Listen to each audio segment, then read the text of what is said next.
Hello friends, Swati here. Friends, Friday में FII ने बहुत थोड़ी सी सेलिंग करी है, ये 266 करोड़, और फ्यूचर्स में बाइंग करी है 1071 करोड़। तो नेट फिगर निकल के आई है बाइंग की, परचेजिंग की। इसीलिए 19,310 पे रुका मार्केट। और बैंक निफ्टी काफ़ी पॉजिटिव था। जो डॉ जोन्स ने क्लोजिंग दी थी वो फ्लैटिश ही थी, 25 पॉइंट्स अप में क्लोजिंग दी थी। और नस्दक हल्का सा नेगेटिव 26 पॉइंट्स नेगेटिव था। विक्स 17.3 था, तो थोड़ा सा कम हुआ है, 18 से थोड़ा सा कम है। जैसे ही 18 के ऊपर निकलेगा तो विक्स रिस्क जो है तो बढ़ जाएगा। आप न्यूज़ पे भी थोड़ा ध्यान रखिएगा फ्रेंड्स, उस पर ज़्यादा ध्यान रखिएगा। अभी भी यूएस फ्यूचर्स जो है वो थोड़ा सा पॉजिटिव ही दिख रहे हैं, 10 to 20 पॉइंट्स अप में दिख रहे हैं, और फ्लैटिश ही हैं, कुछ खास फ़र्क नहीं है। विक्स 18.3 है, 18 के अबव है तो थोड़ा सा रिस्क है। और हमारा जो गिफ्ट निफ्टी है, आज ओपनिंग जो है वो थोड़ा सा गैप डाउन हो सकती है, यानी कि 250 पे 19,250 के आसपास जैसे ही जाएगा। 250 के पास इसका सपोर्ट काफ़ी वीक हो गया है, तो अभी सेकंड टाइम के बाद अब थर्ड टाइम जैसे ही जाएगा तो ये वाला लेवल भी तोड़ सकता है और इस गैप में एंटर कर सकता है, फिर 19,000 तक जा सकता है सीधा सीधा। आप देख रहे हो लास्ट टाइम जो गैप्स छूटे थे फिर वो कवर कर सकता है 19,000, और फिर सितंबर में फिर से थोड़ा सा नीचे जा सकता है। लेकिन अभी ये जो लाइन मैंने रेड लाइन आपको दिख रही है काफ़ी थिक वाली, नीचे वाली जो बोल्ड कर दिया अभी मैंने, इस लाइन के नीचे अगर ये जाता है तो फ्रेंड्स थोड़ा सा नेगेटिव हो जाएगा। बट अगर इस लाइन के ऊपर ही रहता है तो ये थोड़ा पॉजिटिव ही है, यानी कि 19,550 तक वापस से जा सकता है, 600 तक भी जा सकता है।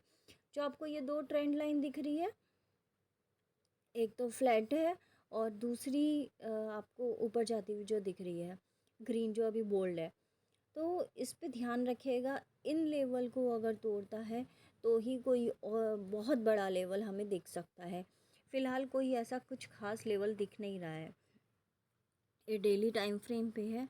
और अगर हम 15 मिनट्स के टाइम फ्रेम पे देखें तो जब जब ऊपर जा रहा है 350 के ऊपर, या जब जो भी हाईएस्ट पे जा रहा है तो वहाँ से वापस से नीचे आ रहा है। आप 3-4 दिन का देख लीजिए, ये डब्लू पैटर्न पूरा करना था, इसको कर दिया 15 मिनट्स पे। इसी तरीके से अलग अलग टाइम फ्रेम पे देखिएगा, फ्लैग पोल चलाया इसने, डब्लू पैटर्न चलाता है, तो इसी तरीके से इसने ऊपर के लेवल्स धीरे धीरे करके नीचे कर दिए। आप देख रहे हैं, आप एक और ट्रेंड लाइन लगा सकते हो जो कि नीचे की साइड ड्रैग होती हुई दिख रही है। देखिए फ्रेंड्स, अभी मैंने जो पर्पल लाइन बनाई है उसके हिसाब से देखेंगे तो ये हम 19,000 तक आगे जा सकते हैं। फिर और same with bank Nifty. Bank Nifty में देखें तो इसी पे ये कंसोलिडेट कर रहा है, कंसोलिडेशन के बाद ऊपर जाना चाहिए। इस लेवल पे काफ़ी हाई कंसोलिडेशन किया है इसने लास्ट टाइम भी, और इस टाइम भी कर रहा है। ये अभी अब लेवल देखें तो 44,000 तक का लेवल निकल के आया, 44,100 के ऊपर जैसे ही टिकेगा थोड़ी देर तो 44,500 तक का लेवल हमें दिख सकता है। और नीचे की साइड देखें तो ये 43,500 तक भी नहीं जा पा रहा है। तो बैंक निफ्टी काफ़ी स्ट्रॉन्ग है। Same with fin Nifty. Fin Nifty में भी आप देखिएगा रिलायंस जियो फाइनेंस सर्विसेज जो है, इन्होंने आज उसमें शायद ट्रेडिंग हो सकती है, बट सेम डे आप शायद बेच नहीं सकते हैं। जिसके पास ऑलरेडी होल्ड है वो बेच सकते हैं। तो सेम डे ट्रेडिंग T+1 का चलेगा, कि जब आपके पास अकाउंट में आ जाएंगे उसके बाद ही आप सेल कर सकते हो।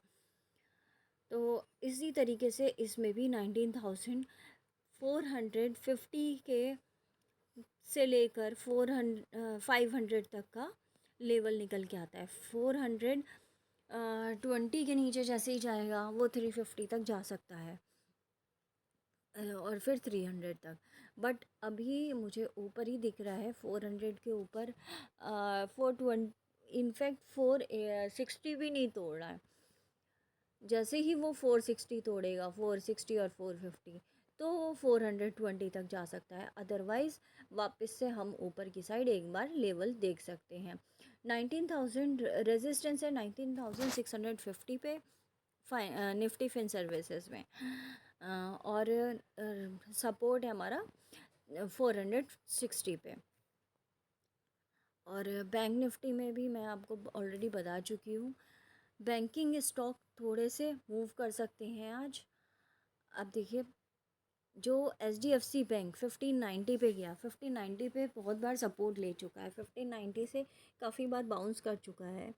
तो 1590 1580 से ये वापस से 1650 तक वापस से जा सकता है। एक फ्लैग ऑन पोल का टारगेट अगर निकल के आए तो वहाँ तक जा सकता है। ये एम पैटर्न ऑलरेडी बना चुका है, बड़ा एम जिसे कह सकते हैं। देखिए फ्रेंड्स, इसमें 1583 का सपोर्ट निकल के आ रहा है, जो कि ऑलरेडी टच करके वापस से ऊपर जा रहा है। तो से हम हैं 1600, जब 30 के ऊपर निकलेगा फिर से हमें वापस से 1700 की तरफ जाता हुआ दिख सकता है। ये एक HDFC में हम लॉन्ग बना सकते हैं अभी के लिए, फ़िलहाल शॉर्ट टर्म के लिए। लॉन्ग मतलब परचेज़ कर सकते हैं हम। कुछ ऐसे बैंकिंग स्टॉक इस तरीके के हैं जो कि काफ़ी दिनों से मूव नहीं कर रहे थे, जैसे ICICI बैंक भी अपने सपोर्ट पे खड़ा हुआ है। यहाँ से भी एक बाउंस बैक दिखा सकता है, बट इसमें ज़्यादा पॉइंट्स नहीं है, 50 पॉइंट्स है। HDFC में ज़्यादा पॉइंट्स है।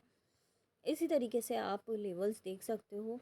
PNB ऑलरेडी, जो PSU बैंक्स है वो ऑलरेडी एम पैटर्न बना रहे हैं, ऑलमोस्ट डबल टॉप ये बन जाता है तो ये वापस से नीचे आ सकता है PNB बैंक। और अगर वो ऊपर तोड़ देता है तो नीचे की ऊपर की साइड और जा सकता है ड्रैग होके। सेम विद SBI ने एक फ्लैग एंड पोल का टारगेट पूरा किया है।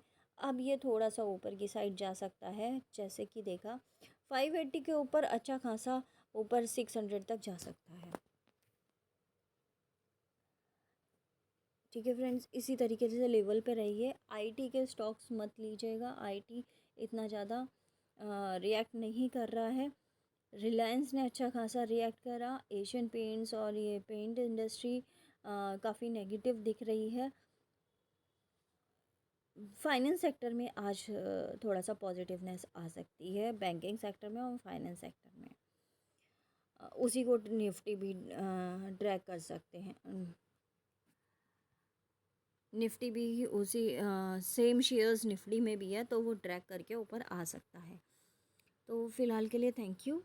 आज आज का सेशन देखते हैं कैसा जाता है, उसी तरीके से हम पूरे वीक का चेक करेंगे कि किस तरह से ट्रेंड किधर की साइड जा रहा है, नीचे की साइड या फिर से वापस हम ऊपर की साइड जा सकते हैं। क्योंकि सितंबर तक है, सितंबर तक आपको पता ही है, हाँ, मार्केट ऊपर होना चाहिए, फिर उसके बाद अक्टूबर में गिर सकता है। Thank you so much.